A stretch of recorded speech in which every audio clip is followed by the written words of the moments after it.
UP में Samajwadi party की 37 सीटों ने ही बीजेपी को अक्सरियत से दूर कर दिया। 2019 में समाजवादी पार्टी को सिर्फ 5 सीटें मिली। 2024 में ये बढ़कर 37 हो गई, जो पिछले चुनाव से 32 ज्यादा हैं। 2024 में बीजेपी को 240 सीटें मिली। बीजेपी 272 के जादुई आंकड़े से 32 सीटें कम लाई है। समाजवादी पार्टी की जीत बीजेपी को बहुत महंगी पड़ी। लगातार तीसरी बार बीजेपी अक्सरियत का आंकड़ा पाने में चूक गई और इसकी वजह है वो गलतियां जिसने बीजेपी का खेल बिगाड़ दिया। यूपी में बीजेपी ने 48 सीटों पर पुराने एमपी का टिकट रिपीट किया। इनमें से 20 सांसद एंटी इनकम्बेंसी की वजह से चुनाव हार गए। 24 के चुनाव में बीजेपी की इलेक्शन मशीनरी में वो दिक्कतें दिखी जिसका शिकार 2014 और 19 में दूसरी पार्टियां थी। बीजेपी लीडर खुद मान रहे थे कि उम्मीदवारों में जरूरत से ज्यादा कॉन्फिडेंस था और ज्यादातर सीटों पर इसी की वजह से हार मिली। बीजेपी की हार की बड़ी वजह है राष्ट्रीय स्वयंसेवक संघ का साथ न मिलना। संघ की बेरुखी ने बीजेपी के वोट पर बड़ा असर डाला।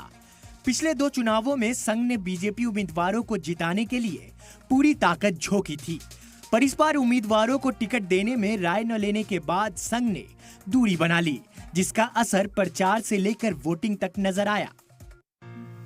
यही वजह है कि 400 पार का नारा दिए जाने के बाद बीजेपी अक्सरियत पाने से भी पीछे रह गई। बीजेपी के उलट अखिलेश यादव ने 2022 असेंबली चुनाव के बाद ही अपनी हिकमत अमली में बदलाव कर दिया। अखिलेश लगातार पिछड़ा, दलित, अल्पसंख्यक यानी पीडीए का मुद्दा उठाते रहे। पीडीए के हिसाब से टिकटों का बंटवारा हुआ। आखिरी वक्त में उम्मीदवार भी बदले गए। अखिलेश ने यादव मुस्लिम के बजाय दूसरी जात पर फोकस किया। यूपी में समाजवादी पार्टी ने सिर्फ 5 सीटों पर यादव और 4 सीटों पर मुस्लिम उम्मीदवारों को टिकट दिया। कुल मिलाकर 30 ओबीसी, 17 दलित, 7 अपर कास्ट उम्मीदवार उतारे गए।